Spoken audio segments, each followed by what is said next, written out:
কি করছো তোমরা? মধুর চক ভাঙবো গো।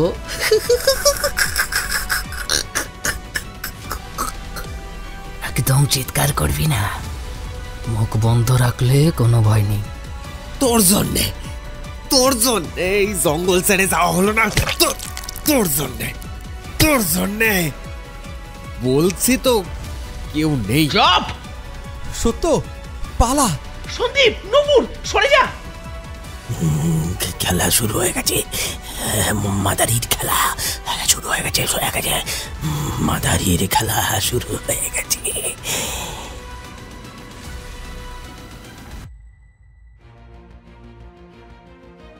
নমস্কার সকলকে, আমি শ্রীরূপ রয়েছি তোমাদের সঙ্গে এবং তোমরা শুনছো আমার চ্যানেল স্কেরি টেলসের আরও নতুন একটি গল্পে তোমাদের সকলকে স্বাগত জানাই। আজকের গল্পটা তোমরা যারা শুনছো, তোমাদের মধ্যে যারা নতুনরা রয়েছো, মানে প্রথমবারের জন্য যারা আমার চ্যানেল শুনছো, তারা এক্ষুনি আমার চ্যানেলটাকে সাবস্ক্রাইব করো এবং সাবস্ক্রিপশন বাটনের পাশে থাকা বেল আইকনটা ক্লিক করে নোটিফিকেশান অন করে রাখো, যাতে স্কেরি টেলসে নতুন গল্প আমি দেওয়ার সঙ্গে সঙ্গে সবার আগে তুমি জানতে পারো। স্কেরি টেলসে আমি আজকে তোমাদের জন্য একটা নতুন এক্সক্লুসিভ ক্যারেক্টার ইন্ট্রোডিউস করতে চলেছি। স্কেরি টেলসে আজকে তোমরা শুনবে সত্য স্যারের কোচিং সিরিজের প্রথম গল্প মাদারির জঙ্গলে। তবে আজকের গল্প শুরু করার আগে আমি স্কেরি টেলসের এর আগের গল্পে তোমাদের লেখা কিছু কমেন্টে যাচ্ছি। সুদীপ সাহু লিখছে, আমাদের দাসপুর ঘাটালের কম করে 5 লক্ষ স্বর্ণশিল্পী আপনাদের বাইরের সঙ্গী, আপনাদের সুন্দর গল্পগুলি সকাল থেকে রাত্রি 2টো পর্যন্ত কাজ করার এনার্জি, আপনাদের পুরো টিমকে জানাই শুভেচ্ছা আর ভালোবাসা। বৈশাখী দাস লিখছে, আমার শুনতে একটু দেরি হয়েছে কিন্তু গল্পটা খুব সুন্দর লেগেছে, অসাধারণ। হাফিজুল এসকে 4247 লিখছে, দাদা তোমার গলার ভয়েসটা একদম মারাত্মক লাগে আর গল্পটাও অসাধারণ, তোমার পরবর্তী গল্পের জন্য অপেক্ষা করব, বেশি দেরি করবে না কিন্তু। আমি হাফিজুল ব্যাঙ্গালোর থেকে বলছি। কাঙ্গনা লিখছে, awesome, absolutely awesome, I am your silent listener Kangana from Kolkata Garia, your story telling style is very nice, love you all. তো এগুলোই ছিল আজকের কমেন্ট। সবার সব কমেন্ট হয়তো আমি পড়তে পারলাম না, বাট ডেফিনেটলি পরের গল্পে আমি তোমাদের বাকি কমেন্টও পড়বো। সো তোমরা কিন্তু অবশ্যই কমেন্ট করো। এমনকি আমার আজকের গল্পটাও তোমরা কে কোথা থেকে এখন শুনছো সেটাও আমাকে এক্ষুনি কমেন্ট করে জানাও। আমার জেনে খুব ভালো লাগবে যে তোমরা কে কোথা থেকে আমার গল্প শোনো। এছাড়া আমার সঙ্গে যদি তোমরা পার্সোনালি জুড়তে চাও তাহলে আমার ইনস্টাগ্রাম আইডি ভিডিও স্ক্রিনে এবং ভিডিওর ডিসক্রিপশন বক্সের উপরে দিয়ে রেখেছি আমি, সেখান থেকে সবাই অবশ্যই আমার ইনস্টাগ্রামটা একটু ফলো করে নাও। শুরু করছি স্কেরি টেলসের আজকের গল্প, হেমন্ত দত্তের লেখা সত্য স্যারের কোচিং সিরিজের গল্প মাদারির জঙ্গলে। আজকের গল্প পাঠে এবং গল্পের সূত্রধার আমি শ্রীরূপ।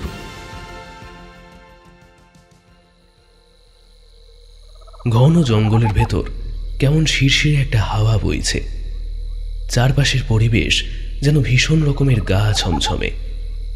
দৈত্যাকার গাছগুলো যেন ভয়ঙ্কর কিছু ঘটার জন্য অপেক্ষা করছে। অজানা কোনো একটা পাখি একটানা ডেকে চলেছে। খানিকটা পরে সেও থেমে গেল। ঘন জঙ্গলটা যেন হঠাৎ এই মুহূর্তে একেবারে থমথমে হয়ে গেল। আর ঠিক তখনই দেখা গেল একটা বছর 22-23-এর যুবক উদ্ভ্রান্তের মতন ছুটে আসছে। যুবকটিকে যে কেউ দেখলেই বুঝবে সে প্রচণ্ড এক ভয়ে দৌড়াচ্ছে। মৃত্যু যেন নিজে তাকে তাড়া করেছে। আরও একটু পরে জঙ্গল তোলপাড় করে ছুটে এলো একটা ষাঁড়। ডাক ছেড়ে সে সজোরে সে ধাক্কা দিল যুবকটিকে। শরীরটা তার শূন্যে একটা পাক খেয়ে আছড়ে পড়ল সামনের গাছের গুঁড়িতে। হাতের ক্যামেরাটাও ছিটকে দূরে চলে গেল। থেঁতলে গেল মাথাটা, ফিনকি দিয়ে রক্ত বের হয়ে এলো। যুবকটি উঠতে চাইল কিন্তু পারল না। তার চোখ দুটো ধোঁয়া ধোঁয়া হয়ে এলো। পাতা ঢাকা মাটিতে মুখ থুবড়ে পড়ে গেল সে। পাশের জঙ্গল থেকে শোনা গেল ঢোল পেটানোর আওয়াজ। ছোট চালাঘরের সামনে দুটো বাঁশের খুঁটো গাঁথা রয়েছে। খুঁটো দুটোতে টান টান করে বাঁধা রয়েছে একটা মোটা দড়ি, আর সেই দড়ির ওপর দিয়ে হেঁটে চলেছে এক ছায়া মূর্তি, হাতে লাঠি নিয়ে। লাঠিটা তার শরীরের নিয়ন্ত্রণ রাখছে।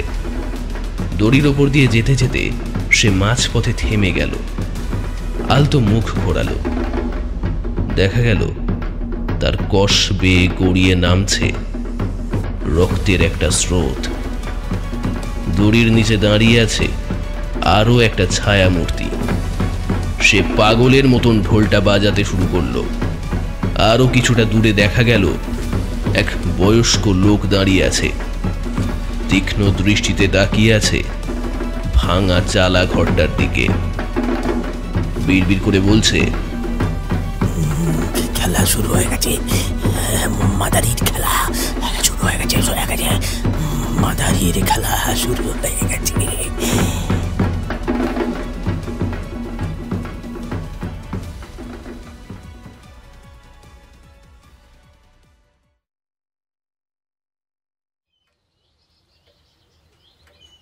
আজ সারাদিনই গুমোট গরম, কেমন যেন অস্বস্তি হচ্ছে শরীরে। দরদর করে খালি ঘাম হচ্ছে সারাদিন, বেশ অবসন্নও লাগছে। পড়াতে পড়াতে আমার হাঁফ লেগে যাচ্ছে, ছেলেগুলো কেমন যেন ক্লান্ত। বিকেলের এই ব্যাচটাতে জনা 50 পড়ে, সবাই অনার্স ফার্স্ট ইয়ারের ব্যাচ। আমার কোচিং সেন্টার যে ঘরটায়, সেটায় জনা 20 ভালো মতো বসা যায়। কিন্তু সত্য স্যারের কোচিং সেন্টারের নাম ডাক ভালো থাকায় ছাত্রের সংখ্যাটা প্রতি ব্যাচেই অনায়াসেই 20 পেরিয়ে যায়। গাদাগাদি করে এত ছেলে বসার জন্য তাই গুমোট ভাবটা যেন আরও বেশি লাগছে। কিন্তু তবুও পড়াতে তো হবেই, তা না হলে পেট চলবে কি করে?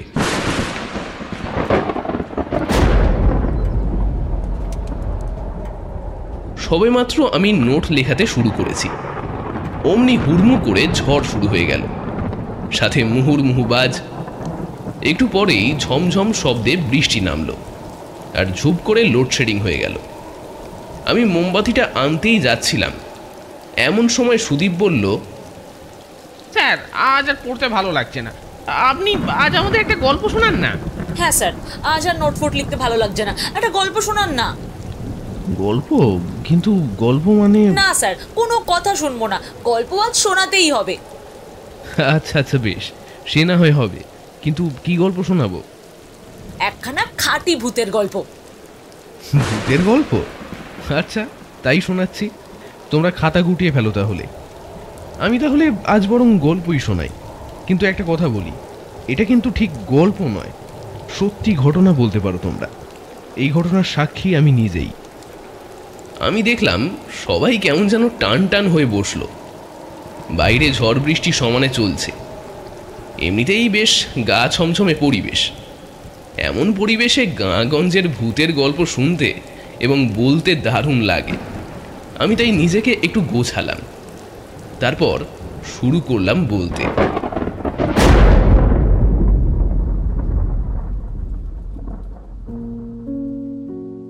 সেবার ফাইনাল পরীক্ষার পরও লম্বা ছুটি পেয়েছিলাম। আমরা ঠিক করলাম সন্দীপের মামার বাড়িতে আমরা হপ্তাখানেকের জন্য বেড়াতে যাব।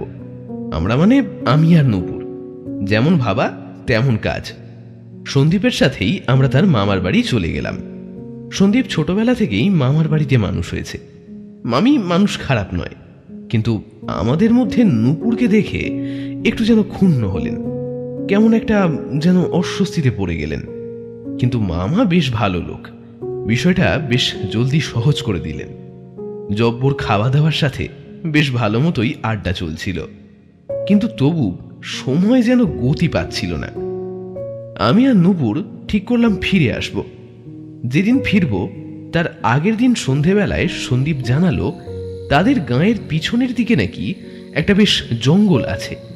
লোকে নাকি তাকে মাদারির জঙ্গল বলে। আমরা চাইলে কাল জঙ্গলের ভিতর যাওয়া যাবে। রাতে খাবার সময় সন্দীপ কথাটা পারল। মামা, বলছি যে সত্য আর নূপুর বলছিল কাল মাদারির জঙ্গলে ঘুরতে যাবে। কথাটা শুনেই দেখলাম সন্দীপের মামার মুখের কেমন একটা পরিবর্তন হলো। মামি জোর আপত্তি করল, না, ওই জঙ্গলের ভিতরে গিয়ে কোনো কাজ নেই। কেন মামি, আমরা দুপুরের মধ্যে ফিরে আসবো তো। না বলছি তো, দুপুর কেন, 1 ঘন্টার মধ্যে ফিরলেও আমি যেতে দেব না। কিন্তু মামি, এটা নিয়ে আর কোনো কথা বাড়াবে না, এখন চুপচাপ খেয়ে নাও। কি আর করা যাবে, আমরা রাতের খাবার খেয়ে অগত্যা ঘরে চলে গেলাম। অন্য বিষয়ে মামা ম্যানেজ করে নিলেও এবারে তিনি কোনো হস্তক্ষেপ করলেন না। তাই নূপুর আর আমি ঠিক করলাম কাল তাহলে বরং ফিরে যাব।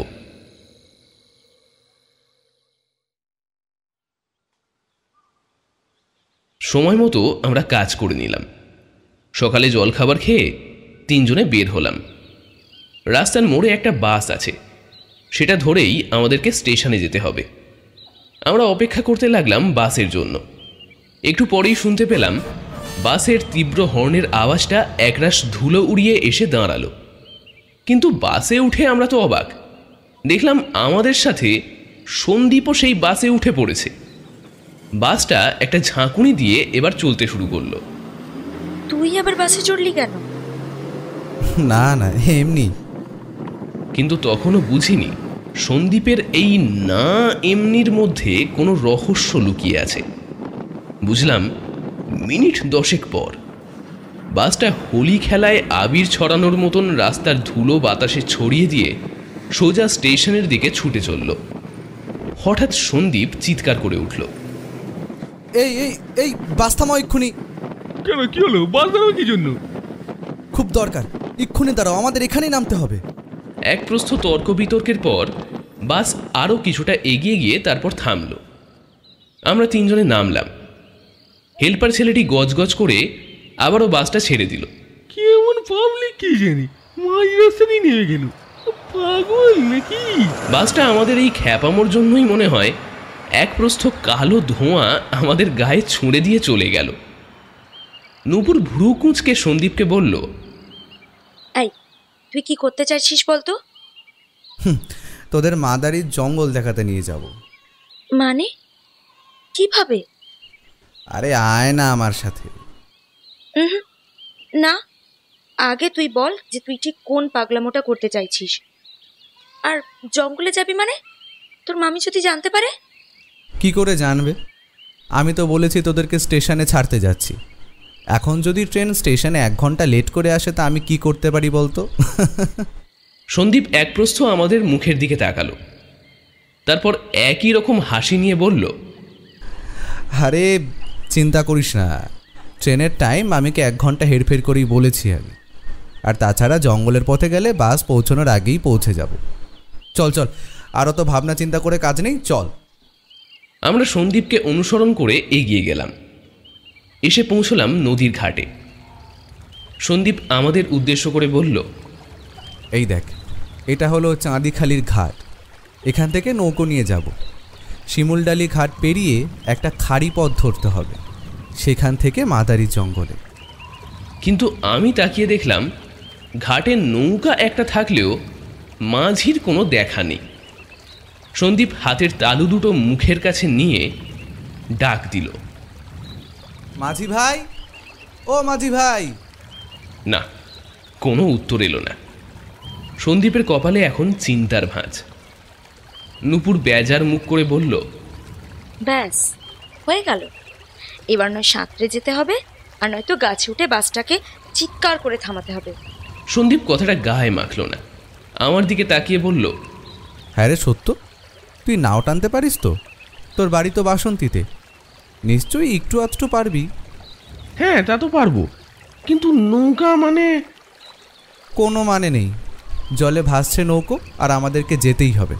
নে চল। আরে দাঁড়িয়ে রইলি কেন, চল। আমি আর নূপুর নৌকাটায় উঠলাম। সন্দীপ কাছিটা খুলে নৌকাটায় লাফ দিয়ে উঠল। নৌকাটা ক্যাচ ক্যাচ শব্দ করে দুলে উঠল দুবার। সন্দীপ তাড়া দিল, নে সত্য, দাঁড়টা টানতে শুরু করতো। আমি দাঁড় ধরে টান দিলাম। নৌকাটা আরও একবার ক্যাচ ক্যাচ আওয়াজ তুলে তারপর এগিয়ে গেল।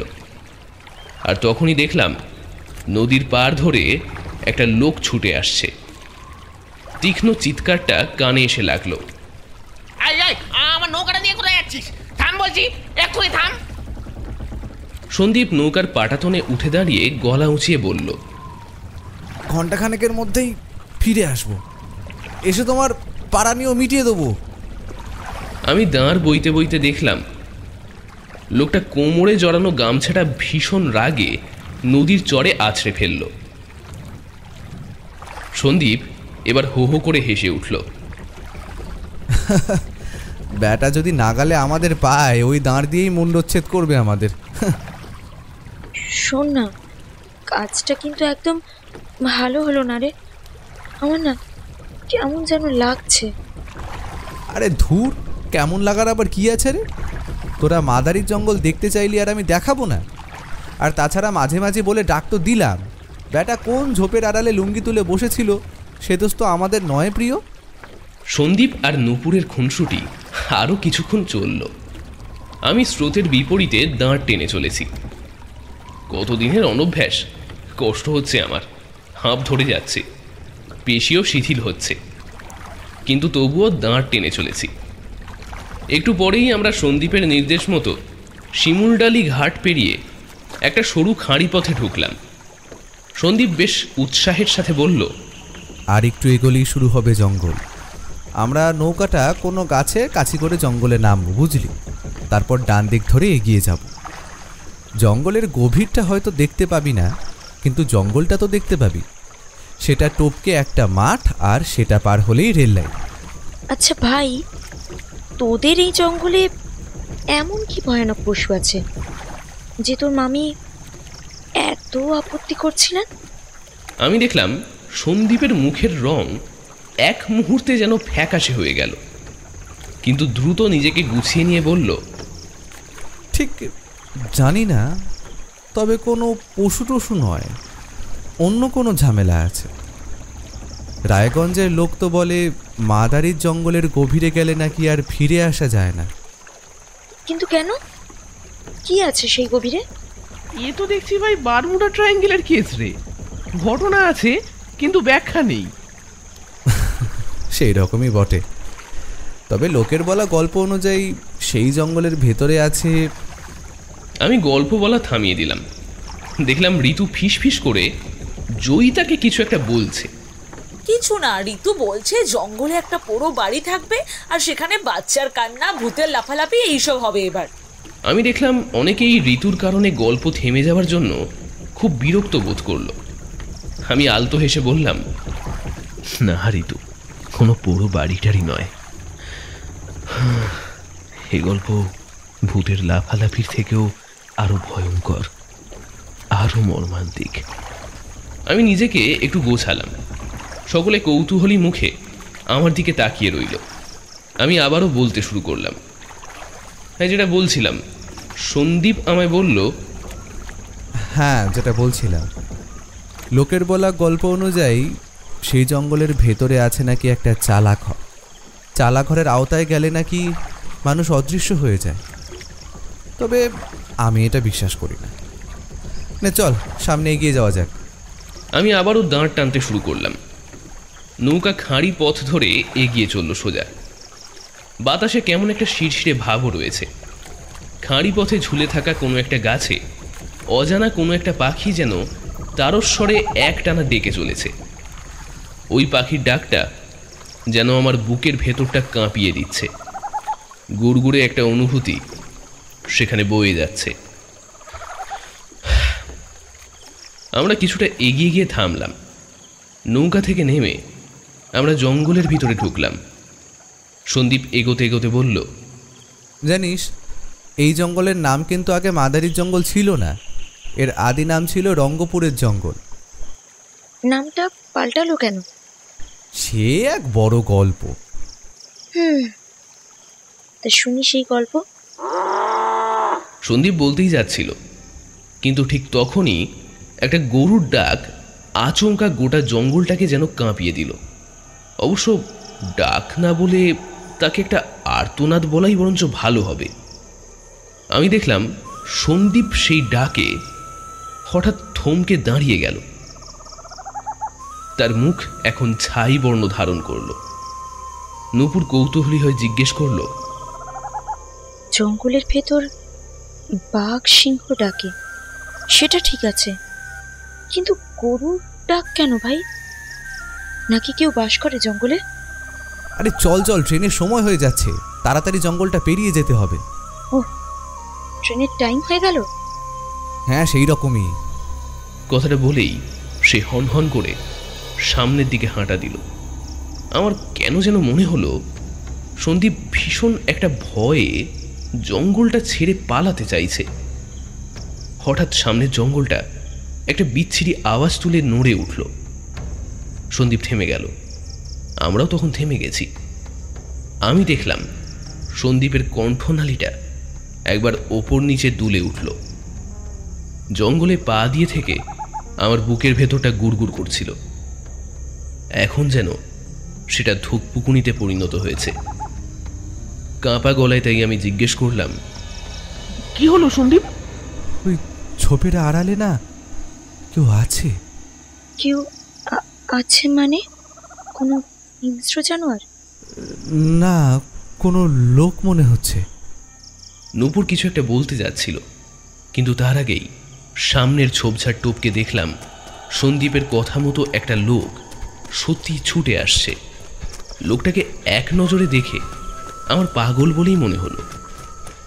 উস্কো খুস্কো চুল, মুখে দাড়ির জঙ্গল, পোশাক শতচ্ছিন্ন। লোকটা দৌড়াতে দৌড়াতে এসে আমাদের সামনে থামল।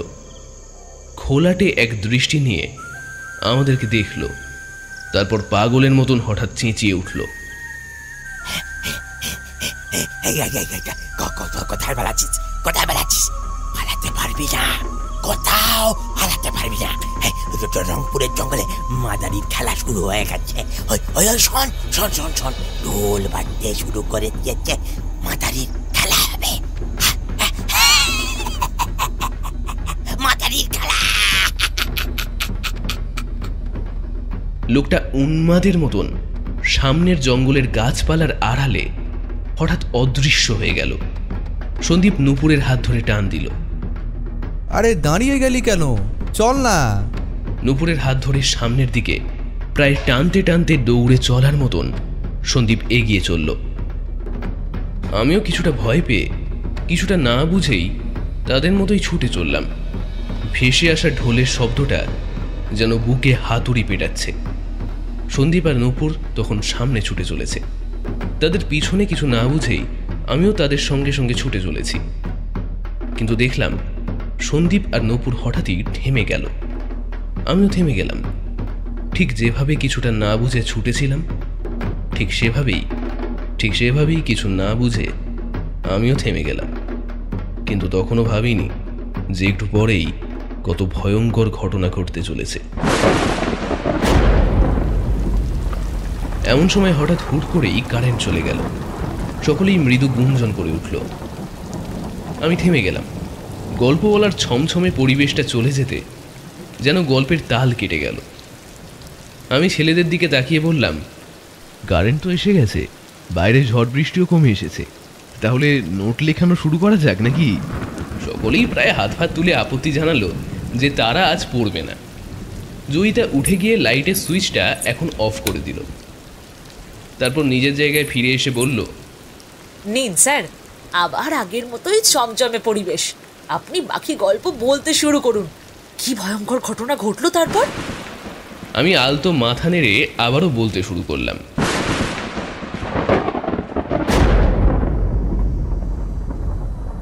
প্রচণ্ড উত্তেজনা অথবা ভীষণ ভয় সন্দীপ আর নূপুরের শরীরের ভঙ্গিমার যেন পরিবর্তন হলো মুখের রঙেরও। আমি কোনোদিনই খুব একটা সাহসী ছিলাম না, কিন্তু এটাও সত্যি, এতটা ভয়ও আমি কোনোদিন পাইনি। আমার কেন যেন মনে হলো এই মাদারির জঙ্গলে ঢোকা যতটা সহজ, বের হয়ে আসা ঠিক ততটাই কঠিন। আমার আশঙ্কা যে কত বড় সত্যি তার প্রমাণ একটু পরেই পেলাম। আবারও শুনতে পেলাম গরুর সেই ভয়ঙ্কর আর্তনাদ। আর আমরা কিছু বোঝার আগেই সামনের জঙ্গল তোলপাড় করে একটা ষাঁড় ছুটে এলো। এত বড়, এত বিভৎস ষাঁড় আমি আগে কখনো দেখিনি। আমি ভীষণ ভয়ে তখন চিৎকার করে উঠলাম, সন্দীপ, নূপুর, সরে যা! ভীষণ এক আক্রোশে ষাঁড়টা যেন আমাদের দিকে ছুটে এলো। সন্দীপ নূপুরকে ঝড়ের বেগে টেনে নিল। আমিও দ্রুত নিজেকে একটা গাছের আড়ালে লুকিয়ে নিলাম। ষাঁড়টা ছুটতে ছুটতে এসে হঠাৎ থেমে গেল, ঘাড় ঘুরিয়ে আমাদেরকে খুঁজতে লাগলো। পা দুটো মাটিতে ঠুকলো। ভীষণ আক্রোশে সে যেন আমাদের খুঁজছে, কিন্তু ষাঁড়ের চোখ দুটোতে আমার দৃষ্টি পড়তেই আমার মেরুদণ্ড দিয়ে একটা হিমশীতল স্রোত যেন বয়ে গেল। এ দৃষ্টি কোনো জীবিত প্রাণীর হতেই পারে না। চোখের তারা দুটোয় যেন আগুনের গোলা। সে পা দুটো আরো একবার ঠুকে সামনের গাছটার দিকে এবার তীব্র বেগে ছুটে গেল। আমি জানি এরপর কি হতে চলেছে। ওই গাছের আড়ালেই সন্দীপ আর নূপুর লুকিয়ে আছে। ষাঁড়টা ভীষণ এক আক্রোশের সাথে তাদেরকে আক্রমণ করতে ছুটে চলেছে। কেন সে এমন করছে তা আমি জানি না। আর তখন সেসব ভাববার সময়ও আমার হাতে ছিল না। আমি পড়ে থাকা একটা শক্ত ডালকে মাটি থেকে তুলে নিয়ে সজোরে ষাঁড়টাকে লক্ষ্য করে ছুঁড়ে মারলাম। ডালটা তার পিছনের একটা পায়ে পড়ে গিয়ে আঘাত করল। একটা ঝাঁকুনি খেয়ে সে থেমে গেল, ঘাড় ঘুরিয়ে দেখলো আমাকে, তারপর সোজা আমাকে লক্ষ্য করে ছুটে এলো। সন্দীপের সুতীক্ষ্ণ চিৎকারটা আমার কানে এলো। সত্য, পালা!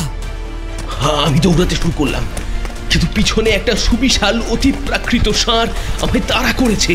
আর আমি নিজের প্রাণ বাঁচানোর জন্য ক্রমাগত ছুটে চলেছি। কোন পথে চলেছি আমি তার কিছুই জানি না।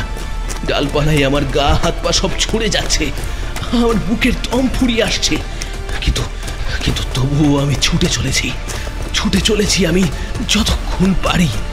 একটু পরেই আমার পায়ের জুতোটাও খুলে গেল আচমকা। খালি পায়ে আমি দৌড়াতে শুরু করলাম। পড়ে থাকা কোনো গাছের ডালের সূচালো ফলা আমার পায়ের তালুতে কাঁটার মতন গেঁথে গেল। আমি যন্ত্রণায় কোঁকিয়ে উঠলাম। দ্রুত সেটাকে পা থেকে বের করে রক্তাক্ত পায়ে আবারও আমি দৌড়াতে শুরু করলাম। তখন বুঝতে পারছি আমি যে আমার দম ক্রমশ যেন ফুরিয়ে আসছে, পা দুটো যেন শীষের মতন ক্রমশ ভারী হয়ে আসছে।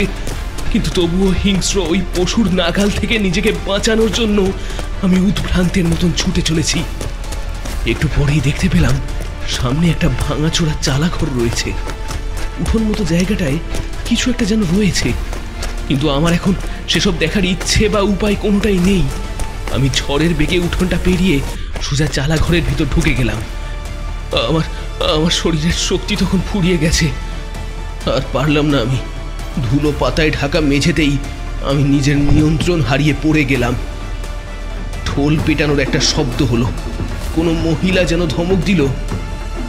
এই ধবল, কি হচ্ছে? আমি তখন আমার চেতনা হারিয়ে ধুলোয় ঢাকা মেঝেতেই তখন অচৈতন্য হয়ে পড়ে গেলাম।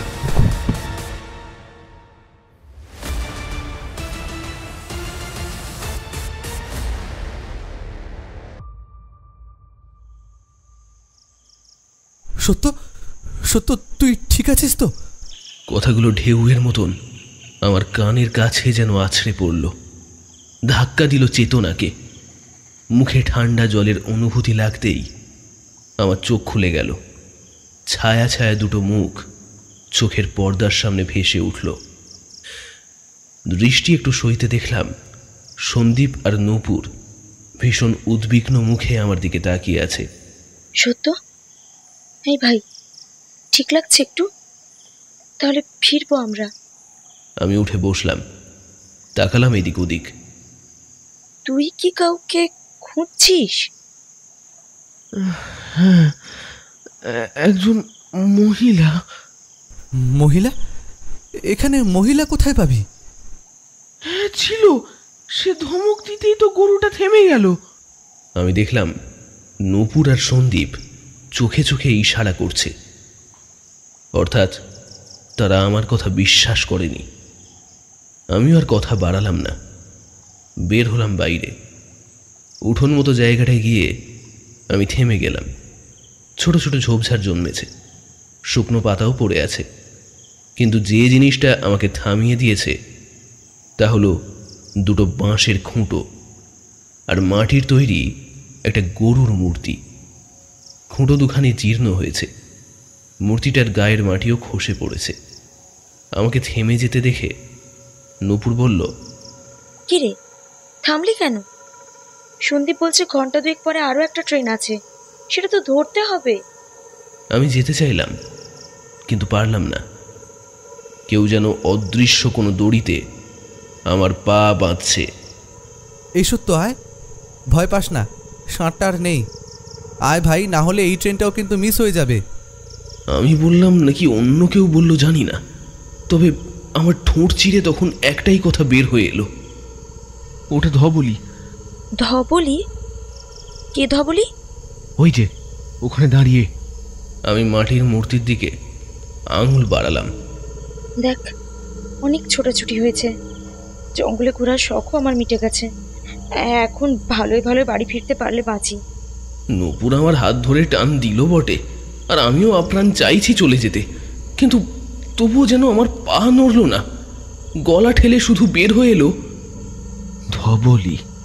আরে চল তো, কি ধবলি ধবলি করছিস? ও ঠিক বলছে, ঠিক বলছে। ধবলি ছিল, ধবলি আছে, সে তোদের যেতে দেবে না। আমরা তাকিয়ে দেখলাম সেই পাগলটা যাকে কিছুক্ষণ আগে আমরা জঙ্গলে দেখেছিলাম। উত্তেজনার কারণেই হোক বা অন্য কোনো কারণেই হোক, সন্দীপ এইবার মেজাজ হারিয়ে ফেলল। একে ষাঁড়ের তারা, তার উপর জুটেছেই একটা পাগল। এই ফোট তো এখান থেকে। পাগল পাগল পাগল মনে হচ্ছে, পাগল। এই পাগলের কাছেই আছে মাদারির খেলার রহস্য। সে সব জানে, সব জানে,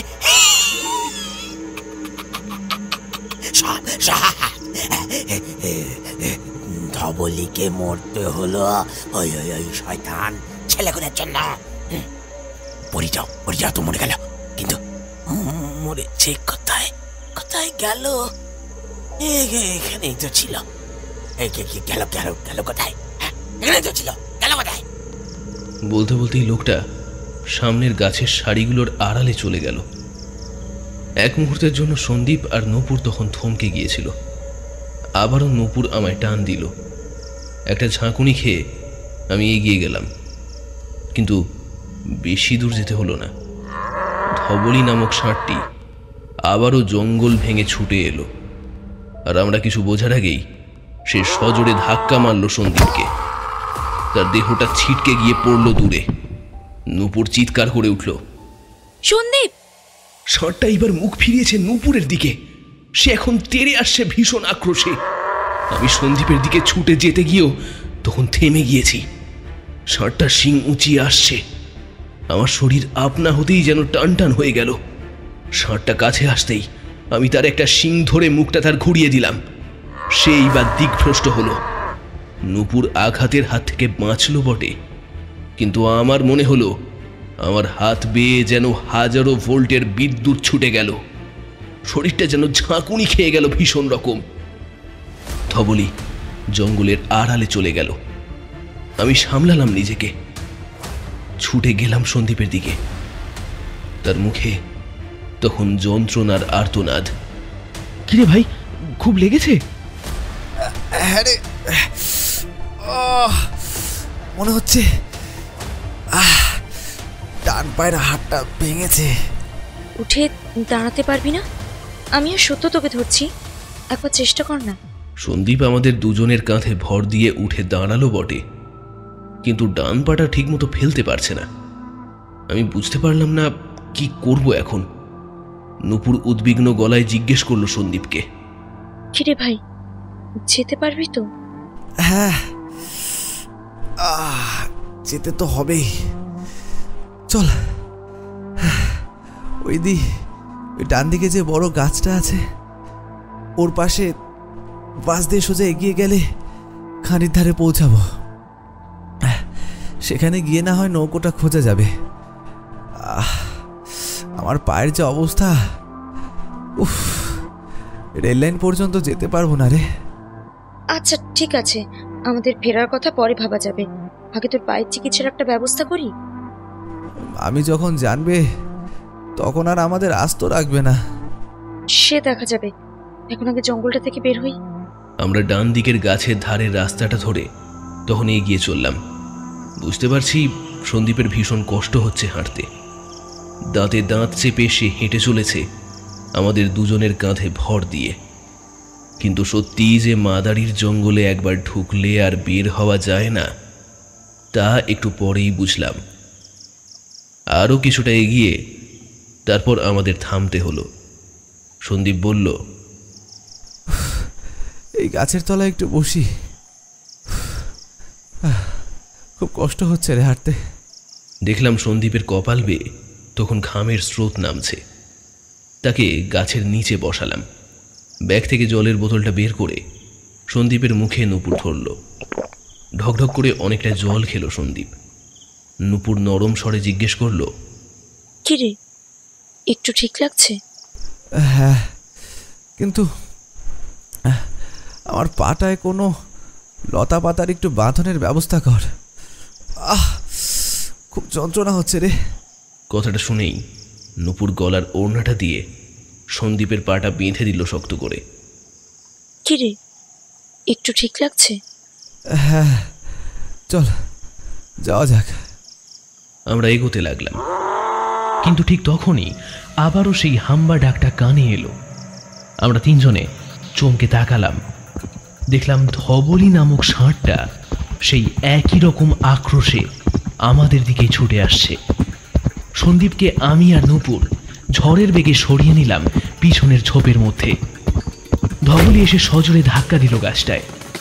দৈত্যাকার গাছটা এই আঘাত আর নিতে পারল না, সশব্দে আছড়ে পড়ল আমাদের থেকে হাতখানেক দূরে। শুকনো পাতা আর ধুলোয় ঢেকে গেল চারপাশ।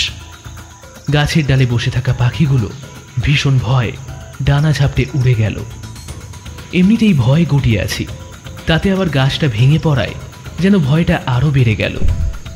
ধবলি গাছটার কাছে দাঁড়িয়ে পা ঠুকছে একই রকম আক্রোশে। আমি জানি না সে কিসের আক্রোশ আমাদের উপর মেটাতে চাইছে, কিন্তু এটুকু বুঝেছি যে আমাদের সে এখান থেকে কিছুতেই বের হতে দেবে না। আমরা নিজেরা ঠিক করলাম, যতক্ষণ না ধবলি এখান থেকে যায় আমরা এখানেই বরং চুপ করে বসে থাকব। সিদ্ধান্ত মতো অনেকটা সময় আমরা বসেও রইলাম।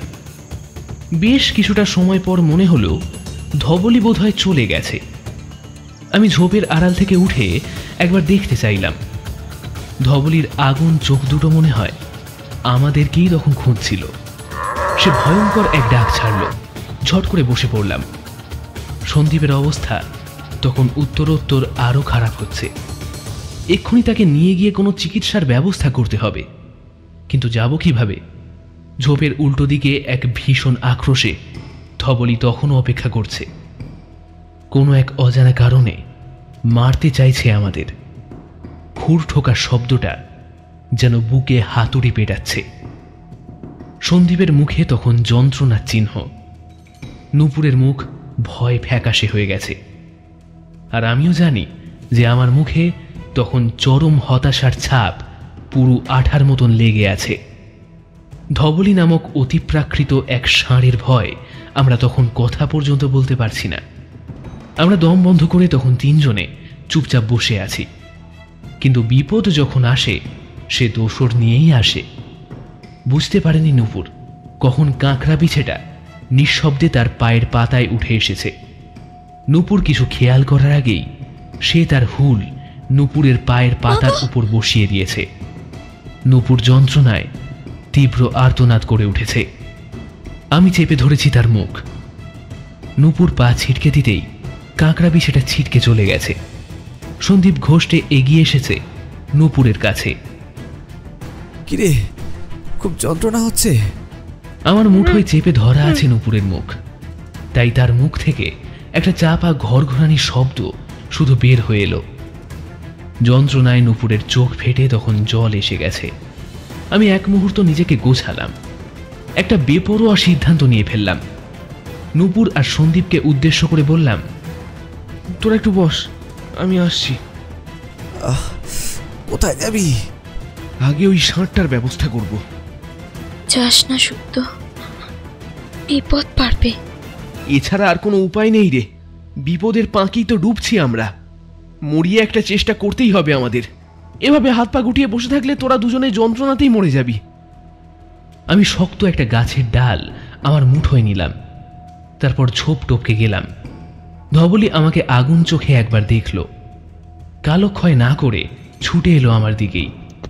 আমি এটাই চেয়েছিলাম, আমার দাঁড় বাওয়া পেশিতে শরীরের সমস্ত শক্তি ঢেলে মুঠোয় ধরা ডালটা দিয়ে সজোরে ধবলির মাথায় আমি আঘাত করলাম। ভেবেছিলাম এত জোরে আঘাত করায় তার মাথা ফেটে হয়তো রক্ত বের হয়ে আসবে, কিন্তু না, তেমন কিছুই হলো না। আমি দ্বিতীয়বার আঘাত করার জন্যই তৈরি হলাম, কিন্তু তখনই ঘটল সেই ভয়ঙ্কর ঘটনাটা।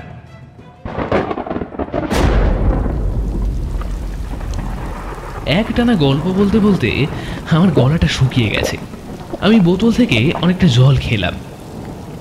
কৌতূহলী মুখগুলো দেখেই বোঝা যাচ্ছে তারা গল্পের পরবর্তী অংশ শোনার জন্য এখন উদগ্রীব হয়ে আছে। তারাও জানতে চায় যে এরপর কি হলো আমাদের ওই ভয়ঙ্কর জঙ্গলে। আমি আর সময় নষ্ট না করে তাই গল্প বলতে শুরু করলাম।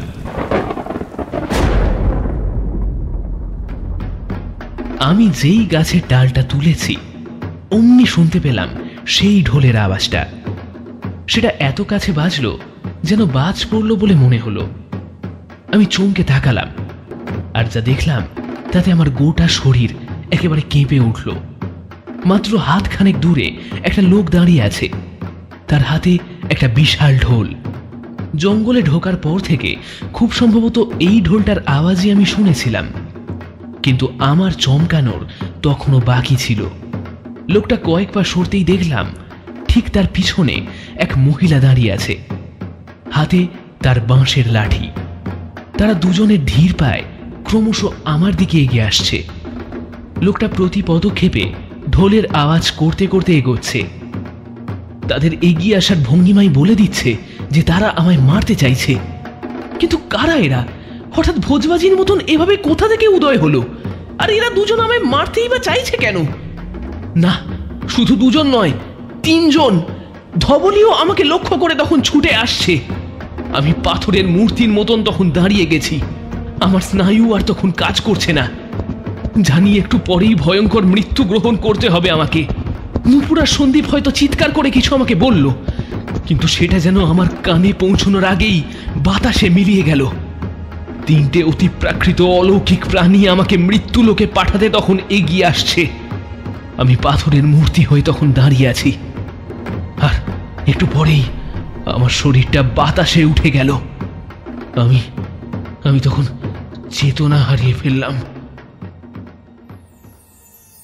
তোমরা শুনছো স্কেটেলসের আজকের গল্প মাদারির জঙ্গলে। গল্পটা এতদূর যদি তোমাদের ভালো লেগে থাকে তাহলে এক্ষুনি ভিডিওটাকে একটা লাইক করো, এবং তোমাদের মধ্যে যারা নতুনরা রয়েছো, মানে প্রথমবারের জন্য আমার গল্প শুনছো, তোমরা এক্ষুনি আমার চ্যানেলটা সাবস্ক্রাইব করো। আজকের গল্প থেকে তোমাদের জন্য প্রশ্ন: গল্পের সত্য স্যার কাদের সঙ্গে মাদারির জঙ্গলে গেছিল? তোমরা কমেন্ট করে আমাকে সঠিক উত্তর জানাও। চাপা গুঞ্জনটা কানে যেতেই আমার চোখটা খুলে গেল। দেখলাম দৈত্যাকার গাছে ঘেরা একটা জায়গার শুকনো পাতার উপর আমি শুয়ে আছি। ধোঁয়া ধোঁয়া অনেকগুলো মুখ আমার চোখের সামনে তখন ভাসছে। আমি ঝটকা দিয়ে উঠে বসলাম। দেখলাম আমায় গোল করে নূপুর আর সন্দীপ আর সেই পাগল মতন লোকটা তখন বসে আছে। পাগল লোকটা আমার দিকে তাকিয়ে তখন নরম স্বরে বলল, কোনো ভয় নেই, ওরা চলে গেছে। আর এই যে তোর সঙ্গীদের এখানে নিয়ে এসেছি। আমি নূপুর আর সন্দীপকে আরো এক পলক দেখলাম। ফাঁকা হয়ে যাওয়া বুকটা যেন একটু স্বস্তি পেল। আমি লোকটাকে জিজ্ঞেস করলাম, ওই দুজন কারা? আর ওই ষাঁড়টাই বা আমাকে মারতে চাইছে কেন? সেটাই তো স্বাভাবিক। স্বাভাবিক মানে? কাউকে নিষ্ঠুরভাবে মারতে যাওয়া এটা স্বাভাবিক? হ্যাঁ, কারণ এর থেকেও নিষ্ঠুর মৃত্যু যে তাদের গ্রহণ করতে হয়েছে। মানে মৃত্যু গ্রহণ করতে হয়েছে মানে? ওরা কি তাহলে কেউ জীবিত নয়?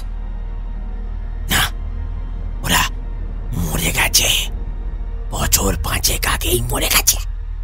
আমি এখন বুঝতে পেরেছি কেন আমার মানুষগুলোকে ওরকম মনে হচ্ছিল। কেনই বা অতিপ্রাকৃত ষাঁড়ের মাথায় অত জোরে আঘাত করার পরও কোনো রক্ত বের হয়ে আসেনি। নূপুর যে একথায় ভীষণ ভয় পেয়ে গেছে তা স্পষ্টই বোঝা যাচ্ছে তার মুখ দেখে। কিভাবে মারা গেল? এক ভয়ানক ঘটনা রে মেয়ে। আমাদের বলো সে গল্প। গল্প গল্পই বটে, নির্মম সত্য এক গল্প। বেশ বেশ বেশ বেশ বেশ, শোন তবে শোন। লোকটা এক মুহূর্ত নিজেকে গোছালো। আমি নূপুর আর সন্দীপের দিকে তাকালাম। দেখলাম নূপুরের পায়ের ক্ষততে কোনো ভেষজ প্রলেপ দেওয়া হয়েছে। সন্দীপের পায়েও লতা পাতার বাঁধন। বুঝলাম পাগল মতন লোকটাই এসব করেছে। আমি লোকটার মুখের দিকে একবার তাকালাম। দাড়ির জঙ্গল ভেদ করেও মুখের কঠিন ভাবটা যেন চোখে পড়ল আমার। লোকটা বলতে শুরু করলো, বছর 5 আগের ঘটনা। এই জঙ্গলে এসে বাস শুরু করলো শঙ্কর আর তার মেম পরি। বুঝলি, মাদারির খেলা দেখিয়ে বেড়াতো তারা। শঙ্কর ঢোল বাজাতো, পরি দড়ির ওপর হাতে লাঠি নিয়ে দেখাতো খেলা। একদিন এরকমই খেলা দেখিয়ে তারা ফিরছিল। সেদিন বিকেল গড়িয়ে গেছে অনেকটা, আকাশ একেবারে কালো করে মেঘ জড়ো হলো। শঙ্কর তাড়া দিল মেঘে। পরি, পাশালা ঝড় উঠবে মনে হচ্ছে। কথাটা শেষ হওয়ার সাথে সাথে ভয়ঙ্কর ঝড় উঠল, সাথে বাজ পড়ল। একটু পরেই নামলো বৃষ্টি। শঙ্কর মেঘে নিয়ে একটা বড় গাছের তলায় আশ্রয় নিল। আয় পরি, আয়, এইখানেই দাঁড়াই। যা বৃষ্টি নেমেছে।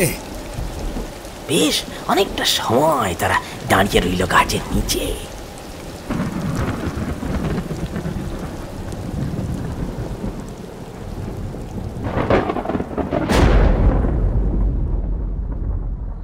বৃষ্টি ধরে এলে আবার তারা তাদের চালা ঘরের দিকে রওনা দিল। আকাশে মেঘ সরে কাস্তে চাঁদ উঁকি দিচ্ছে। ফিনফিনে একটা আলো ছড়িয়ে পড়েছে গোটা জঙ্গল জুড়ে। সেই আলোয় পথ চিনে এগিয়ে চলল তারা। হঠাৎই পরি টেনে ধরল তার বাবার হাত। শঙ্কর অবাক হয়ে বলল, কি হলো? হাতটা টেনে ধরলি কেন? পরি আস্তে আস্তে আঙুল তুলল সামনের ওই ঝোপটার দিকে। বাবা, বাবা, ওই ঝোপটা নড়ছে। কেউ একটা আছে ওখানে। শঙ্কর চোখ একটু বড় করে তাকালো। হ্যাঁ, সত্যি ঝোপটা নড়ছে অল্প অল্প। কেমন চাপা খসখসে একটা শব্দ হচ্ছে। কয়েক পা এগিয়ে গেল সে। পরিও ভয়ে ভয়ে এগিয়ে গিয়ে বাবার গা ঘেঁষে দাঁড়ালো। শঙ্কর দেখল ঝোপের আড়ালে ছায়া ছায়া নড়ছে কেউ একটা। পাতলা চাঁদের আলোয় বোঝা যাচ্ছে না সেটা কি। বুকে সাহস জমা করলো শঙ্কর। কে কে ওখানে? না, কোন উত্তর এলো না। কি হলো? উত্তর দিচ্ছ না যে? যেই হও বেরিয়ে এসো।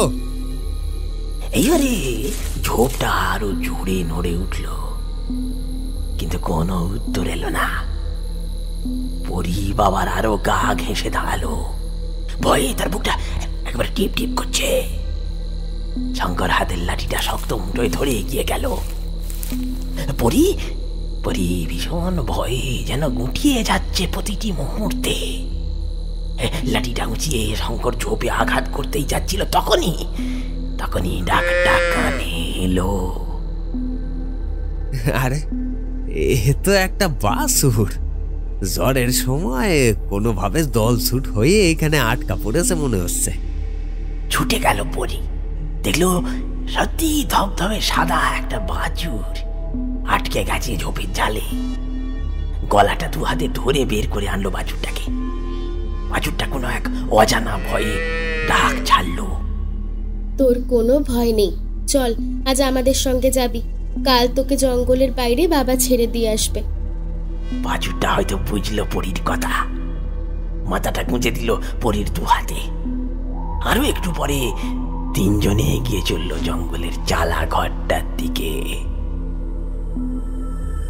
কিন্তু শঙ্কর বা পরী তখন হয়তো জানতো না এই একটা ঘটনাই পাল্টে দিতে চলেছে তাদের জীবন ভয়ঙ্কর ভাবে। বেশ কয়েকদিনের মধ্যে ছোট্ট সাদা বাছুরটা পরী আর শঙ্করের পরিবারের অংশ হয়ে গেল। বিশেষ করে পরী যেন ভীষণ আটকা পড়ে গেল এই মুখ প্রাণীটায়। সে তো সকাল সন্ধ্যা তাকে নিয়েই পড়ে আছে। হ্যাঁ, বাছুরটার একটা নামও দিয়েছে সে, ধবলি। সারাদিন এ গায়ে সে গায়ে খেলা দেখিয়ে বেড়ায়। সন্ধেবেলায় এসে ধবলকে নিয়ে কাটায় তার সময়। এই খেতে দিচ্ছে। এই ধবলি, এগুলো খেয়ে নে, আবার ফিরে এসে খেতে দেব। আবার কখনো শাসন করছে। একদম বেশি দূর যাবি না কিন্তু, আবারও ঝোপে আটকে যাবি। আমি কিন্তু তখন আর নিয়ে আসতে পারবো না, আর বাবাও কিন্তু যাবে না। অথবা কখনো কড়া ধমক দিচ্ছে। আহ ধবলি, কি হচ্ছে কি? এরকম শিং নাড়াচ্ছিস কেন? তুই চুপ করে দাঁড়া। এক অষ্টাদশী মেয়ে এই খেলছে, এই যত্ন করছে, এই লাঠি দিয়ে মৃদু আঘাত করছে ধবলি নামক প্রাণীটিকে। কে বলবে যে পরীর বয়স 18 পার হয়ে গেছে? মনে হবে একটা বছর 8-10 ছোট্ট মেয়ে। স্বার্থহীন ভালোবাসার নিয়মই হয়তো এই, যে কোনো বয়সের মানুষকেই হ্যাঁ শিশু করে দেয়। যাই হোক, সময় যেন পায়ে চাকা লাগালো। পলকে পেরিয়ে গেল একটা বছর। সাধারণত মাদারিরা এক জায়গায় থিতু হয় না। শঙ্করও ভেবেছিল কয়েক মাস থেকে সেও এই জঙ্গল ছেড়ে চলে যাবে, কিন্তু ধবলি যেন আটকে দিল তাদের। পরীর সাথে সাথে সেও যেন ধবলি নামক একটা মুখ প্রাণীর মায়ায় বাঁধা পড়ে গেল। ধবলিও আর এখন ছোট্ট খাট্ট নেই, বেশ বড় সড়ো তাগড়াই হয়েছে সে। কিন্তু পরী তা মানতে নারাজ। ঠিক যেমন অবুঝ মা বুঝতে চায় না তার সন্তান আর ছোট নেই, পরীও তেমন বুঝল না। ভালোবাসার এও একটা দিক হয়তো। অপর দিকে যে আছে তাকে ছোট শিশু ভাবতেই ভালো লাগে। হ্যাঁ, দিন কাটছিল এভাবেই। কিন্তু একদিন ঘটল বিশেষ একটা ঘটনা। এত পর্যন্ত বলে লোকটা থামল। বুঝলাম হয়তো একটু হাঁপিয়ে গেছে। মুখটা হাঁ করে একটু দম নিল, কিছু যেন ভাবছে। একটু পরে সে আবারও বলতে শুরু করলো। একদিন শঙ্কর আর পরী খেলা দেখিয়ে ফিরছিল। এদিন তারা একটু তাড়াতাড়ি ফিরছিল খেলা দেখিয়ে। জঙ্গলের পথে ফিরতে ফিরতে শুনতে পেল একটা গুলির শব্দ। জঙ্গল ভেঙে দুর্দার করে ছুটে আসছে কেউ বা কারা। শঙ্কর আর পরী থেমে গেল। কিছু বোঝার আগেই কেউ যেন ঝড়ের বেগে পেরিয়ে গেল তাদেরকে। আর একটু পরে দেখলো বেশ কয়েকজন পুলিশ বন্দুক উঁচিয়ে ছুটে যাচ্ছে। তারা চলে গেলে শঙ্কর পরীর হাত ধরে টান দিল। সলমা, এখানে আর দাঁড়িয়ে থাকা ঠিক মনে হচ্ছে না। ফিরে এলো তারা নিজেদের কুটিরে। সন্ধ্যের ঠিক মুখটাতে শঙ্কর পরীকে বলল, বুঝলি মা, জঙ্গলটা ঠিক লাগছে না, এখান থেকে চলে যাব ভাবছি। পরী তখন ধবলিকে সকালের কেটে রাখা ঘাসগুলোকে খেতে দিচ্ছিল। বাবার দিকে ঘাড় ঘুরিয়ে বলল, কেন বাবা, বেশ তো আছি। তাছাড়া ধবলিকে নিয়ে যাব কি করে? ও যেতে চাইবে কি? কিন্তু আমার যে... না না বাবা, এখানেই বেশ আছি। অনেক বছরই তো ভবঘুরের মতো ঘুরেছি। এই জঙ্গলে আমি ধবলিকে পেয়েছি। আমি কিছুতেই এই জঙ্গল ছেড়ে যাব না। শঙ্কর আর কথা বাড়ালো না। তারও যে জঙ্গল ছেড়ে যাবার খুব ইচ্ছে আছে তেমনটা নয়, কিন্তু আজকের ঘটনা যেন ভীষণ ভয় পাইয়ে দিচ্ছে তাকে। কেন এই ভয় তা শঙ্কর জানে না, তবু কেন যেন তার মনে হচ্ছে ভয়ঙ্কর কিছু ঘটতে চলেছে। মনের ভেতরে ভীষণ দোলাচল শুরু হলো তার। সে চুপ করে বসে বসে শুধু দেখতে লাগলো কেমন করে তার মেয়ে মুখ এক প্রাণীর মুখের ভাষা হয়ে যাচ্ছে একটু একটু করে। রাত তখন অনেকটাই। চাপা একটা খসখস শব্দে ঘুম ভেঙে গেল পরীর। কেন যেন মনে হলো কেউ জ্বালা ঘরের সামনে নিঃশব্দে হেঁটে বেড়াচ্ছে। একটুক্ষণ অপেক্ষা করলো সে, বুঝতে চেষ্টা করলো আর কোনো আওয়াজ আসে কিনা। একটু পরেই ধবলি ডেকে উঠল।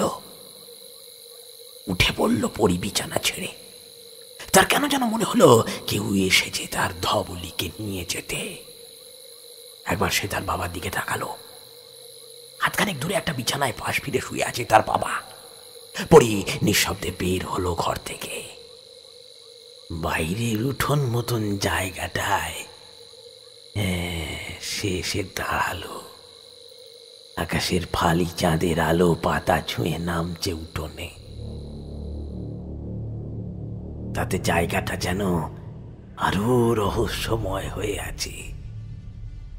পরি ধবলিকে দেখতে পেল জটের উপরে শুয়ে আছে।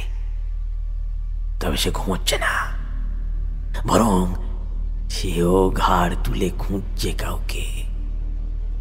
পরির মনের আশঙ্কাটা বাড়তে লাগলো একটু একটু করে।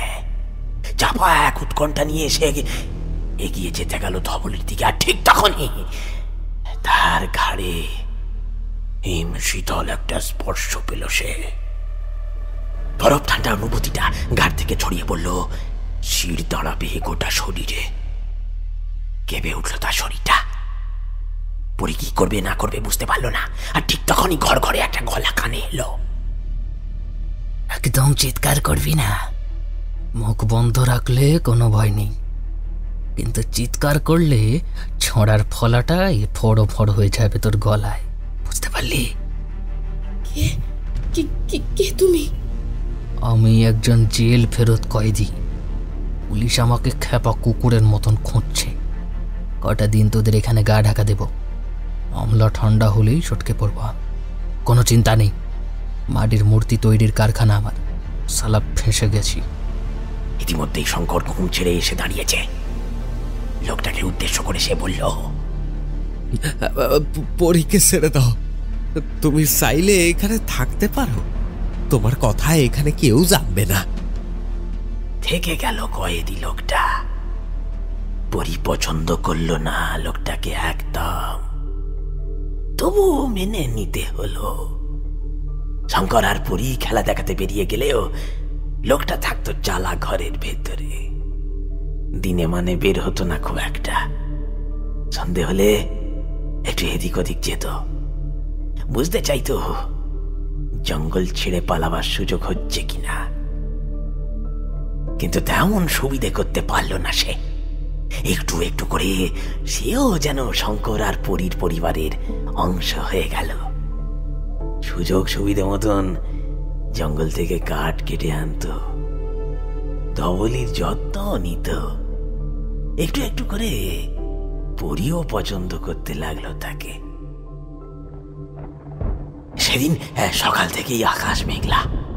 এমন আবহাওয়ায় আর কে খেলা দেখবে, তাই শঙ্কর আর পরি ঘরেই থেকে গেল। কয়েদি লোকটা সকাল থেকে বেপাত্তা, কে জানে কোথায় গেছে। ফিরল সেই দুপুর নাগাদ, হাতে একটা বড় মাছ।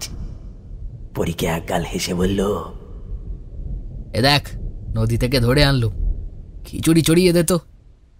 কতদিন খাইনি, সেই মায়ের হাতে। কেমন একটা কষ্টতে গলাটা ধরে এলো লোকটার। পরি একবার বাবার দিকে তাকালো, বুঝতে চাইল তার বাবার কি মত। শঙ্কর মাথা নাড়ল। হ্যাঁ মা, তাই একটু সরিয়ে দে, এমন বাদলা দিনে গরম খিচুড়ি আর মাছ ভাজা। কিন্তু বাবা, বাড়িতে যে একটুও তেল নেই। ও আচ্ছা, আমি এক্ষুনি ব্যবস্থা করছি। দাঁড়া, আজ হাটবার, নদীর চরে হাট বসেছে দেখেছি। এখনো সবাই নিশ্চয়ই উঠে যায়নি, এক্ষুনি নিয়ে আসছি। কেউ কিছু বোঝার আগেই সে চোখের পলকে অদৃশ্য হয়ে গেল। শঙ্কর বেশ খুশি খুশি মুখে বলল, আর দাঁড়িয়ে থাকিস না, চুলাটা ধরা। আমি একটু ধবলির জন্যে ডাল পাতা কি পাই দেখি। চুলা ধরালো পরি। ভীষণ ব্যস্ত হয়ে গেল সে। চাল ডাল জড়ালো হাঁড়িতে, মাছ কাটতে বসলো। সময় গড়িয়ে গেল। শঙ্কর ধবলিকে খাবার দিয়ে ঢুকে গেছে ঘরের ভেতরে। জ্বালা ঘরের দাওয়ায় এখন চুলায় ভট ভট শব্দ করতে লাগলো চাল ডাল। ঠিক তখনই উঠোন মতো জায়গাটায় এসে দাঁড়ালো একজন। তীক্ষ্ণ দৃষ্টিতে সে জরিপ করলো পরীকে। দাঁড়ালো দৃষ্টিটা খুঁজছে যেন কাউকে একটা। পরী কাজ করতে করতে হঠাৎ চোখ আটকে গেল লোকটার উপরে। বর্দিধারী একটা লোক তাদের উঠোনে এসে দাঁড়িয়েছে। আটকে উঠল সে। কে আপনি? বর্দিধারী লোকটা কড়কড়ে গলায় বলল, সে কোথায়? কার কথা বলছেন? কার কথা? যেখানে লুকিয়ে আছে তার কথা বলছি। শঙ্কর বের হয়ে গেল ঘর থেকে। কড়া গলায় বলল, এখানে আমি আর আমার মেয়ে ছাড়া কেউ নেই। আমরা মাদারি, খুব শিগগিরই জঙ্গল ছেড়ে চলে যাব। বর্দিধারী লোকটা যেন খেপে গেল। হঠাৎ ছুটে এসে টিপে ধরলো শঙ্করের চুলের মুঠিটা। একদম ফালতু কথা বলবি না। আমাকে ছাগল পেয়েছিস? বল সে কোথায় আছে, না হলে ওর জায়গায় আজকে তোকে হাজতে পুরব। শঙ্কর রাখতে গিয়েও সংযত করে নিল নিজেকে। মৃদু স্বরে বলল, বলছি তো কেউ নেই। চুপ! আমার কাছে পাকা খবর আছে, সেখানেই কোথাও লুকিয়ে আছে। বুঝেছি, ভালো কথায় কাজ হবে না তোদের। দাঁড়া, তোদের থানায় নিয়ে যেতে হবে। শঙ্করের চুলের মুঠি ধরে টানতে টানতে নিয়ে গেল। পরী ছুটে এসে ঝাঁপিয়ে পড়ল বর্দিধারী লোকটার পায়ে। ছেড়ে দাও, ছেড়ে দাও, আমার বাবাকে ছেড়ে দাও। শঙ্করের চুলের মুঠি ছেড়ে দিল সে। পরী উঠে দাঁড়ালো। শঙ্করও যেন স্বস্তি পেল একটু। পরী ভয়ে ভয়ে বাইরে জঙ্গলের দিকে তাকালো। যদি লোকটা এই সময় চলে আসে কি হবে তাহলে? কিন্তু পরী হয়তো ভাবতেও পারেনি সে যা ভয় পাচ্ছে তার বহুগুণ ভয় তার জন্যই অপেক্ষা করছে। শঙ্কর কিছু একটা বলতে যাচ্ছিল, তখনই বর্দিধারী লোকটা চেপে ধরলো পরীর হাত। শয়তানি হাসি নিয়ে বলল, বাপকে ছেড়ে দিয়েছি, এবার তার জায়গায় মেয়ে বরং থানায় চলুক, দেখি কি খাতিরদারি করা।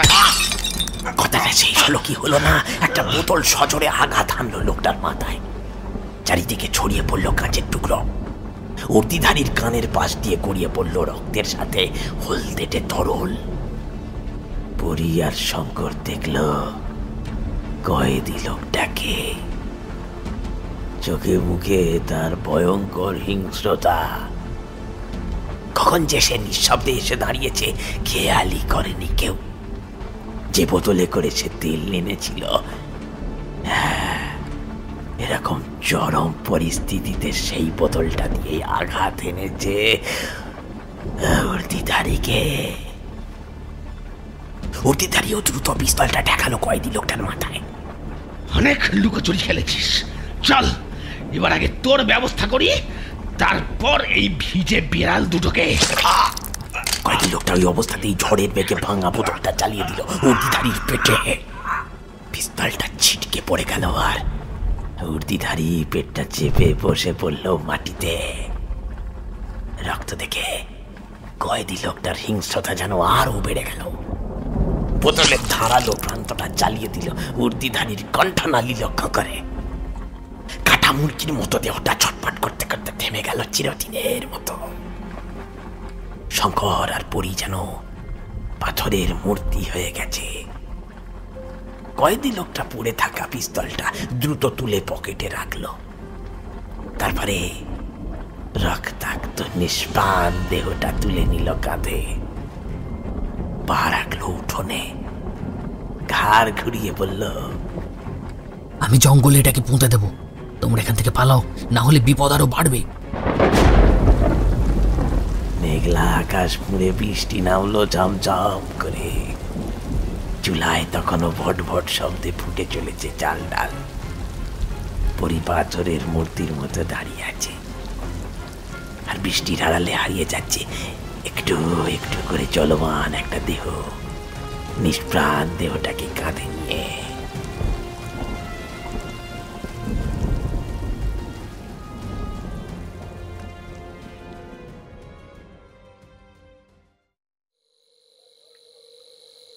রাতে সব গোছ গাছ করে রাখলো শঙ্কর আর পরি। সকাল হলেই এই জঙ্গল ছেড়ে চলে যাবে তারা, যেমন করে হোক নিয়ে যাবে ধবলিকেও।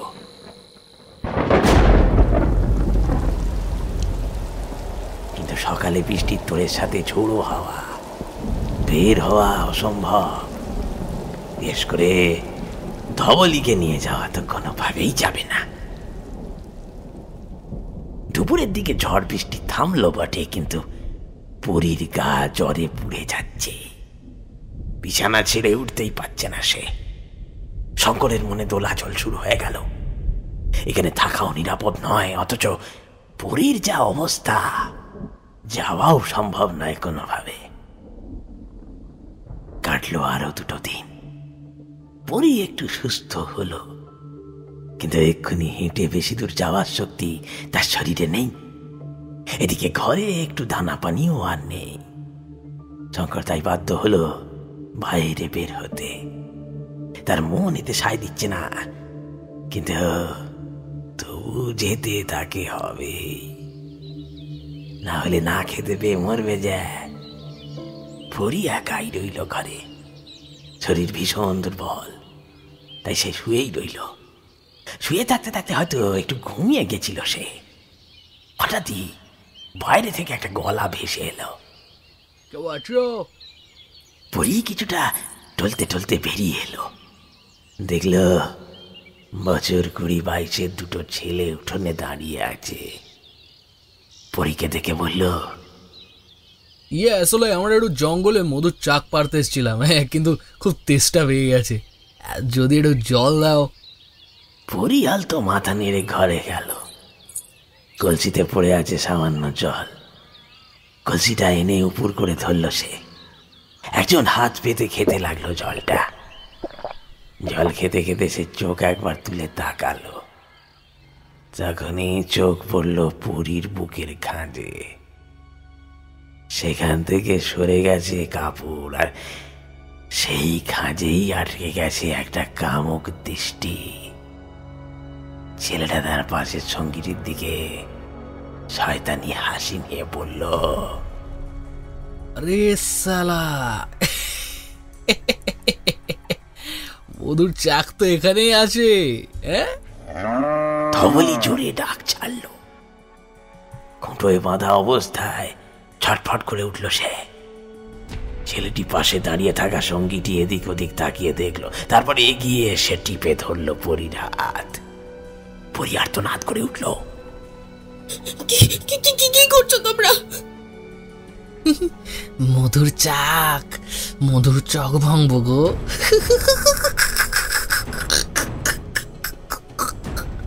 ধবলি হাঁচ কাটানে ছিঁড়ল পটকা দড়িটাকে, তারপর সজোরে আঘাত করল একটাকে। ছেলেটা একবারে ছিটকে পড়ল বহু দূরে। ধবলি আবার তেড়ে গেল। হ্যাঁ, আবার তেড়ে গেল। ছেলেটা পরিমণি করে উঠে দৌড় দিল চিৎকার করতে করতে, এই পাবন পালা, এই খেপার ষাঁড় এক্ষুনি মেরে ফেলবে আমাদের, পালা পালা। চোখের পলকে দুজনই সামনের জঙ্গলে অদৃশ্য হয়ে গেল। পরীর হাত থেকে পড়ে গেল কলসিটা সশব্দে।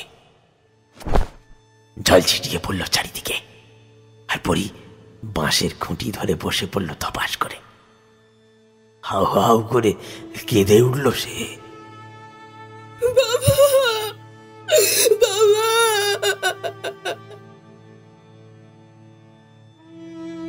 বিকেল থেকে আবারও ধুম জ্বর এলো পরীর, সাথে পোলাপ। বাবা, ওরা দুজনে এসেছে, ধবলিকে মেরে ফেলবে।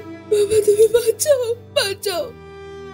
শঙ্কর খেলা দেখিয়ে ফেরার পথে কিছু ওষুধ এনেছিল, সেগুলোই দিল পরীকে, সাথে মাথায় জলপটি। দিনে খেলা দেখিয়ে সামান্য কিছু রোজগার, রাতে পরীর জন্য রাত জাগা। এজন্য শঙ্করের শরীরটাও যেন ভাঙতে শুরু করলো, সে যেন আর পারছে না। ধবলিও কেমন যেন গুটিয়ে গেছে। এরকম করে আরো বেশ কয়েকটা দিন কেটে গেল। পরী সুস্থ হলো একটু। সেদিন এই দুপুর নাগাদ পরী শুয়েছিল বিছানায়, চোখ লেগে গেছিল হয়তো, তা সে জানতেই পারল না সেই দিনের শয়তান ছেলে দুটো এসেছে আবার তাদের উঠোনে, এসেছে ভয়ানক প্রতিশোধ নিতে। তবে পরীর ওপরে নয়, ধবলির ওপর। পবন নামক ছেলেটি পাতায় মুড়িয়ে এনেছে আলাকসি, অপর ছেলেটির হাতে বিছুটি পাতা। শয়তানি হাসি নিয়ে তারা এগিয়ে গেল ধবলির দিকে। ধবলি তখন মাথা গুঁজে শুয়েছিল। ছেলে দুটো পা টিপে টিপে এগিয়ে গেল, তারপর নিষ্ঠুর নির্দয় ভাবে ঘষে দিল আলাকুশি আর বিছুটি। ঘুম থেকে লাফিয়ে উঠল ধবলি, প্রচন্ড জোরে আর্তনাদ করে উঠল। ছেলেটা একটা শয়তানি হাসি নিয়ে বলল, লাফা সালা লাফা, সেদিন খুব তাড়া করেছিলি, লাফা লাফা লাফা। ধবলির এইরকম ডাক শুনে উঠে এলো পরী। হ্যাঁ, পরীকে বের হয়ে আসতে দেখে ছেলে দুটো চোখের পলকে জায়গাটা ছেড়ে পালালো। হ্যাঁ, পালিয়ে গেল। পরী দুর্বল শরীর নিয়ে এগিয়ে গেল ধবলির দিকে। তবে দেখলো ধবলি পাগলের মতো লাফাচ্ছে। হ্যাঁ, পাগলের মতো লাফাচ্ছে। কি হয়েছে তোর? এরকম করছিস কেন? ধবলির গোটা শরীরে ছড়িয়ে পড়েছে তীব্র জ্বালা, ছটপট করছে সে। হ্যাঁ, ছিঁড়তে চাইছে দড়ি। পরী থামাতে চাইল তাকে, কিন্তু ধবলি যেন ভীষণ জ্বালায় দিক বেদিক হারিয়ে ফেলল। উন্মাদের মতো শুরু করলো মাথা নাড়তে, ধারালো শিং দিয়ে সজোরে আঘাত করলো পরীকে। পরীর দেহটা কিছুটা শূন্যে উঠে আছড়ে পড়ল দূরে। এদিকে শঙ্কর হনহন করে জঙ্গল ভেঙে এগিয়ে আসছে। ঠোঁট ফুলে গেছে তার, চোখের নিচে কালশিটের দাগ, মাথাটা যন্ত্রণায় ফেটে যাচ্ছে। খেলা দেখানোর সময় মাঝপথে পুলিশ এসে ধরে নিয়ে গেছিল তাকে। তারপর লকআপে ঢুকিয়ে চালিয়েছে লাঠি, বেদম মার। জানতে চেয়েছিল কয়েদির সন্ধান সে জানে কিনা। হ্যাঁ, সত্যিটাই বলেছে সে, বা বলা ভালো, বলতে বাধ্য হয়েছে। ছেড়ে দিয়েছে পুলিশ তাকে। শঙ্কর জানে না এই ছেড়ে দেওয়ার অর্থ কি, সত্যি বলার পুরস্কার নাকি কোনো ফাঁদ। তবে গোটা দেহ মন তার গনগনে আগুনে যেন ফুটছে। ভীষণ প্রতিজ্ঞা করেছে সে আজকে জঙ্গল ছেড়ে চলে যাবে, যেমন করেই হোক। এখানে আর এক মুহূর্ত নয়। কিন্তু চালা ঘরের সামনে আসতেই পরীর তীব্র আর্তনাদটা শুনতে পেল। শঙ্কর স্থির দৃষ্টিতে দেখল কেমন করে পরীর শরীরটা আছড়ে পড়ল দূরে। ধবলি তখনও পাগলের মতন মাথা নেড়ে চলেছে। শঙ্কর যেন মেজাজ হারিয়ে ফেলল। একে তো অত্যাচার, অপমান, তার উপর রাত জাগার ক্লান্তি, সবকিছু ভীষণ ক্ষোভের জন্ম দিল তার ভেতরে। হাতে ছিল খেলার লাঠি, সেটা দিয়ে সজোরে আঘাত করল ধবলির মাথায়, একবার, দুবার, বারবার। তোর জন্যে এই জঙ্গল ছেড়ে যাওয়া হলো না, তোর জন্যে। উন্মাদের মতো চালিয়ে চলল লাঠিটা। ধবলির ছটফটানিও থেমে গেল। শুয়ে পড়ল সে। চোখ থেকে গড়িয়ে পড়ল নীরব জলের স্রোত। সেই স্রোতে মিশে গেল মাথা থেকে গড়িয়ে পড়া রক্তের স্রোতগুলো। একটা ডাক ছাড়লো সে মৃদুভাবে, তারপর চোখ দুটো বুজে গেল চিরদিনের মতন। পরিযন্ত্রণায় গুটিয়ে আসা শরীরটাকে নিয়ে উঠে আসতে গেল। ধবলির ধারালো শিং চিরে দিয়েছে তার বুক, রক্ত গড়িয়ে নামছে সেখান থেকে। চোখ দুটো পরীর ধোঁয়া ধোঁয়া হয়ে এলো, টুলে গেল শরীরটা হুমড়ি খেয়ে পড়ে গেল। মুখ দিয়ে বের হয়ে এলো দলা দলা রক্ত। শঙ্করের যেন চেতন ফিরল, বুঝতে পারলো কত বড় দুর্ঘটনা ঘটে গেছে, বুঝতে পারলো নিঃস্ব হয়ে গেছে সে। হাতের লাঠিটা ছুঁড়ে ফেলেই হাঁটু গেড়ে বসে পড়লো উঠোনে, তারপর বুক ফাটিয়ে কেঁদে উঠল।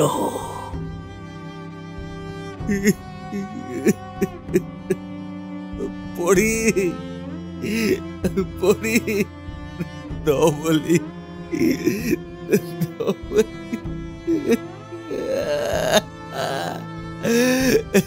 পড়ি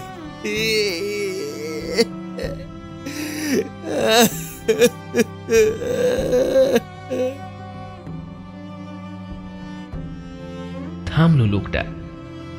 আমরা যেন কোনো সিনেমার দৃশ্যপটে চলে গিয়েছিলাম।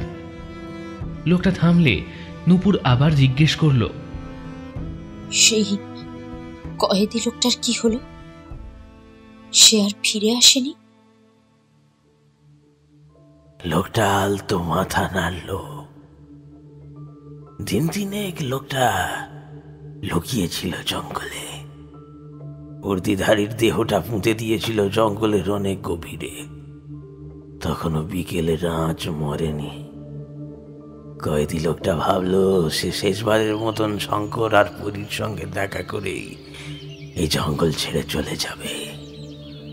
তাই সে তার লুকোনো জায়গা থেকে বের হয়ে এলো। কিন্তু বেশ কিছুটা আসতে দেখলো শকুন ঘুরছে আকাশে। কেমন যেন সন্দেহ হলো তার। আন্দাজে ভর করে এগিয়ে গেল সে জায়গাটার দিকে। আরো কিছুটা যেতেই থমকে দাঁড়িয়ে গেল সে। ভয়ঙ্কর দৃশ্যটা দেখে বুকের রক্ত যেন জ্বলকে উঠল।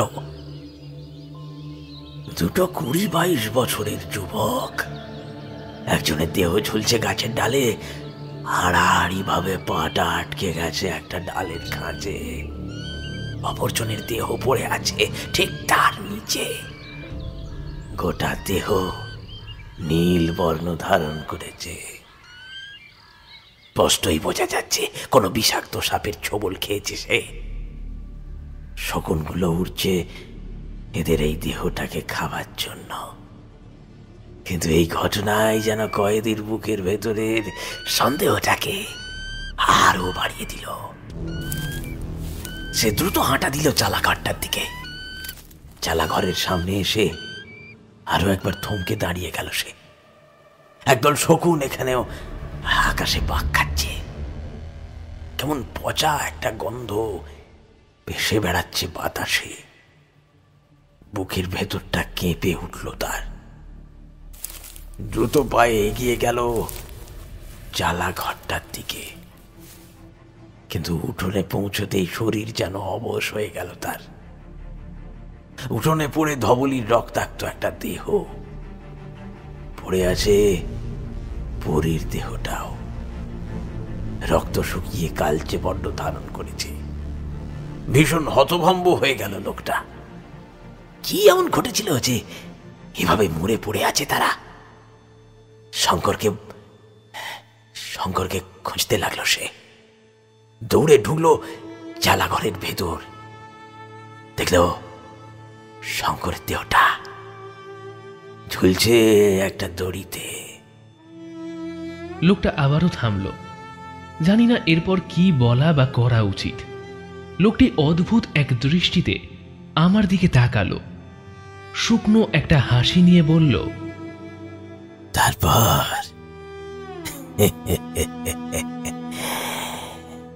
তারপর আর কি, লোকটা যেন উন্মাদের মতো হয়ে গেল।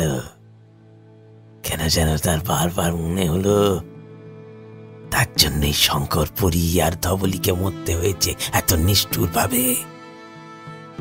চলেই যাচ্ছিল সে, কিন্তু হঠাৎ থেমে গেল। কয়েক ঘন্টার চেষ্টায় সে জড়ো করলো কিছু কাদা মাটি, সাথে দুটো বাঁশের খুঁটো আর দড়ি। খুঁটি দুটো গাঁথলো উঠোনে, ঝোলালো দড়িটা, আর ঠিক তার পাশেই তৈরি করলো বিশাল আকৃতি এক ষাঁড়ের মাটির মূর্তি। নূপুর আরো কিছু বলতে যাচ্ছিল, কিন্তু থামিয়ে দিল লোকটা। সে গম্ভীর স্বরে বলল, আর কোনো কথা নয়, দিন মানে বেলা থাকতে এখান থেকে চলে যা। আমি ওদেরকে আটকাবো। আমাকে টপকে যাওয়ার সাহস তাদের হয়তো নেই। তোরা নিশ্চিন্তে ফিরে যা। এই জঙ্গলকে এই মাদারির অভিশাপ থেকে মুক্ত করার কি কোনো পথ নেই? আছে, ধবলিকে বিসর্জন দিতে হবে। আর সময় নষ্ট করিস না, বাড়ি যা, যা যা যা। আমরা ফিরে এলাম খাঁড়িটাতে, যেখানে আমাদের নৌকা বাঁধা ছিল। নূপুর আর সন্দীপ তখন নৌকায় উঠে বসল। আমি তাদের দিকে তাকিয়ে বললাম, তোরা একটু অপেক্ষা কর, আমার একটা কাজ আছে, আমি এক্ষুনি আসছি। কাজ? কি কাজ? তুই কোথায় যাচ্ছিস সত্য? আসছি রে, এক্ষুনি আসছি। আমাকে যে করেই হোক এই জঙ্গলকে অভিশাপ মুক্ত করতে হবে। আর শোন, যদি দেখিস আধ ঘন্টার মধ্যে আমি না ফিরি, তাহলে তোরা বাড়ি চলে যাস। সত্য? কি বলছিস এসব? আর কোথায় যাচ্ছিস? যাস না ভাই, চলে আয়। আমি এক্ষুনি আসছি, তোরা অপেক্ষা কর একটু আমার জন্য। আমি ফিরে এলাম আগের জায়গায়, যেখানে পাগল মতো লোকটা আমাদের গল্প শুনিয়েছিল। কিন্তু তাকে তখন আর সেখানে দেখতে পেলাম না। সে কোথাও নেই। এক মুহূর্ত নিজেকে গোছালাম, তারপর হন হন করে হাঁটা দিলাম চালা ঘরের দিকে। চালা ঘরের সামনে পৌঁছে এক মুহূর্ত থামলাম। কেমন একটা শিরশিরে বাতাস যেন পাক খাচ্ছে চারপাশে। বাতাসে যেন ফিস ফিসিয়ে কেউ কথা বলে চলেছে।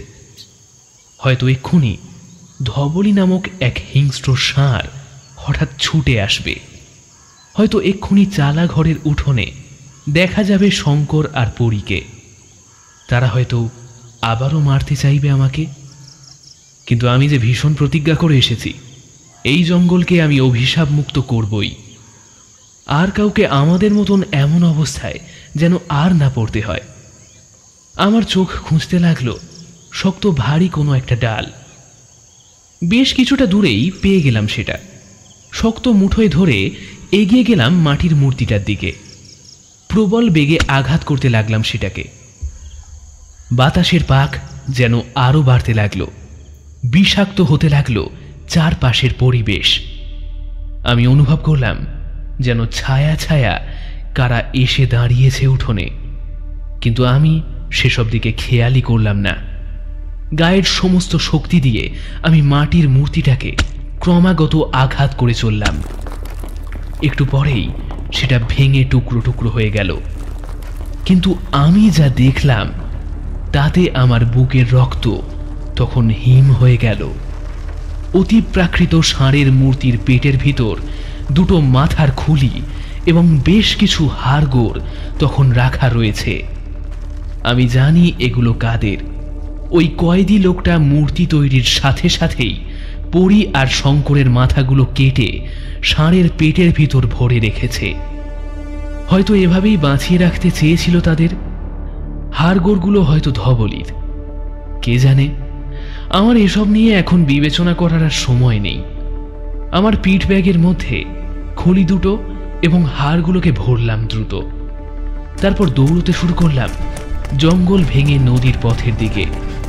আমি বুঝতে পারছি কালো একটা ধোঁয়া ক্রমশ যেন পাক খাচ্ছে। ভয়ঙ্কর পুরুষ এবং মহিলা কণ্ঠের গর্জন যেন আমাকে তাড়া করে বেড়াচ্ছে।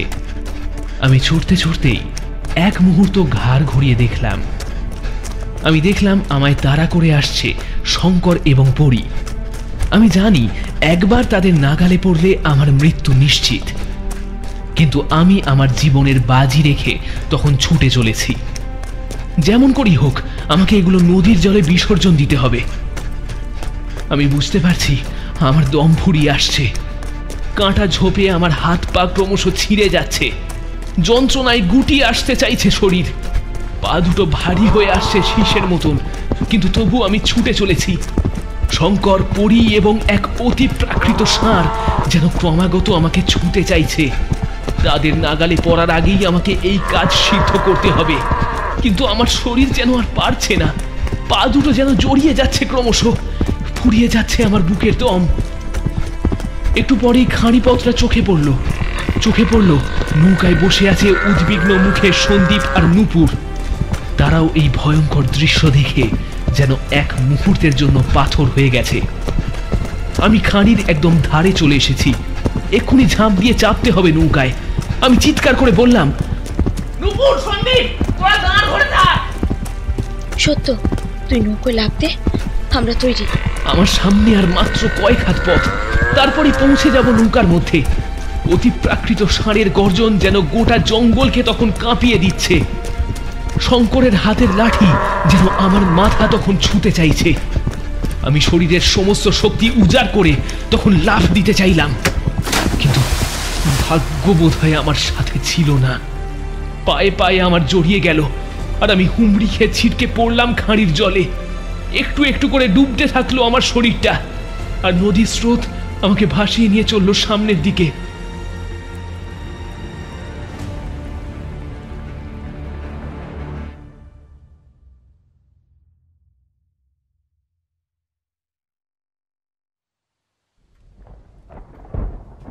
গল্প বলা থামালাম আমি। এক পলক তাকালাম সামনে বসে থাকা ছেলে মেয়েগুলোর দিকে। তারা যেন দু চোখ দিয়ে আমার গল্পটাকে গিলছিল। জয়িতা জিজ্ঞেস করলো, তারপর স্যার আপনি কিভাবে উদ্ধার পেলেন? আমার দেহটা কিছুটা ভেসে গিয়ে একটা চড়ায় আটকে গিয়েছিল। ব্যাগটা আর পাইনি। স্রোতে এসে ভাসিয়ে নিয়ে গিয়েছিল সেটাকে। সব বলার পরেও অনেকে দেখলাম স্থবির হয়ে বসে আছে। আমি মৃদু হেসে বললাম, বেশ, তোমাদেরও তো সময় হয়ে গেল, আমারও গল্প বলা শেষ। এবার যে যার বাড়ি চলে যাও, কিন্তু পরের দিন কিন্তু আর কোনো গল্প নয়, আবার মন দিয়ে পড়াশোনা করতে হবে, মনে থাকবে তো? চলে গেল সকলে একে একে। আমিও তখন একটুক্ষণ চুপ করে বসে রইলাম। তারপর ঢুকে গেলাম নিজের শোবার ঘরে। ঘরের কোণে একটা বাক্স রাখা আছে, সেটা খুললাম। বের করলাম ছোট্ট একটা কাগজের টুকরো, খবরের কাগজের কাটিং। সেখানে আমার, নূপুরের আর সন্দীপের ছবি। ছবির নিচে কালো কালো অক্ষরে লেখা রয়েছে আমাদের নিয়ে মাদারির জঙ্গল সম্পর্কে বিস্তারিত গল্প। ছোট্ট একটা শ্বাস ছেড়ে আবারও কাগজটা রাখতে গেলাম, আর তখনই চোখ পড়ল ওপরের একটা কাগজের টুকরোতে। আমি হলপ করে বলতে পারি এই কাগজের টুকরোটা আমি রাখিনি কখনো, কিন্তু কে রাখলো তাহলে? কাঁপা হাতে তুললাম সেটা। ভালো করে দৃষ্টি ফেলতেই চমকে উঠলাম। খবরের কাগজের একটা টুকরো, সেখানে একটা মুখ স্পষ্ট ছাপা অক্ষরে দেখা যাচ্ছে। মুখটা চিনতে আমার ভুল হয়নি। সেই পাগল মতো লোকটা যে আমাদের গল্প শুনিয়েছিল। কিন্তু যে জিনিসটা আমাকে চমকে দিয়েছে সেটা হলো একটা তারিখ। লোকটিকে ফাঁসি দেওয়া হয়েছে যে তারিখে আমরা জঙ্গলে গিয়েছিলাম, তার থেকেও 2 মাস পরে। অর্থাৎ যে পাগলকে আমরা দেখেছিলাম যে আমাদের গল্প শুনিয়েছিল, যে আমাদের রক্ষা করেছিল ভয়ঙ্কর মাদারের হাত থেকে, সে তার 2 মাস আগে মারা গিয়েছিল। আমি আমি আমি খবরের কাগজের টুকরোটা মুঠোয় ধরে চুপ করে খালি বসে রইলাম। আমি অনুভব করলাম আমার শরীরটা যেন কাঁপতে শুরু করেছে। ভীষণ রকমের কাঁপছে আমার শরীর। শেষ হলো স্কেটেলসের আজকের গল্প, হেমন্ত দত্তের লেখা মাদারির জঙ্গলে। গল্পটা শেষ পর্যন্ত তোমরা যারা এতদূর শুনলে, তোমরা কে কোথা থেকে আমার আজকের গল্পটা শুনলে অবশ্যই আমাকে কমেন্ট করে জানাও। এবং স্কেটেলসে ভবিষ্যতে আর কি কি ধরনের গল্প তোমরা শুনতে চাও, বা তোমাদের নিজস্ব ব্যক্তিগত কোনো পছন্দের গল্প যদি থেকে থাকে, তাহলে সেগুলোর রিকোয়েস্ট তোমরা কমেন্ট করে আমাকে জানাও। আজকের গল্পটা ভালো লাগলে অবশ্যই ভিডিওটাকে একটা লাইক করো, এবং স্কেটেলসে যদি তুমি নতুন হয়ে থাকো, মানে প্রথমবারের জন্য আমার চ্যানেল শুনছো, তাহলে এক্ষুনি আমার চ্যানেলটা সাবস্ক্রাইব করো। আজকের গল্প পাঠে এবং সত্য স্যারের ভূমিকায় ছিলাম আমি শ্রীরূপ। অন্যান্য ভূমিকায় ছিল শুভ, প্রদীপ্তা, মধুরা, কৌশিক, মিমো, বর্ণালী, সন্তু এবং সৃষ্টি। গল্পের সাউন্ড ডিজাইন এবং স্পেশাল এফেক্টসে ছিল 62 FPS স্টুডিও। গল্পের পোস্টার ডিজাইনে ছিল শুভদীপ ব্যানার্জি। সমগ্র পরিকল্পনা এবং পরিচালনায় ছিলাম আমি শ্রীরূপ। তাহলে আজকের মতন এখানেই শেষ করছি। আরও এই ধরনের ভয়ের গল্প শুনতে তোমাদের মোবাইল স্ক্রিনে আসা ডান দিক এবং বাম দিকের দুটো বক্সের মধ্যে যে কোনো একটায় ক্লিক করো।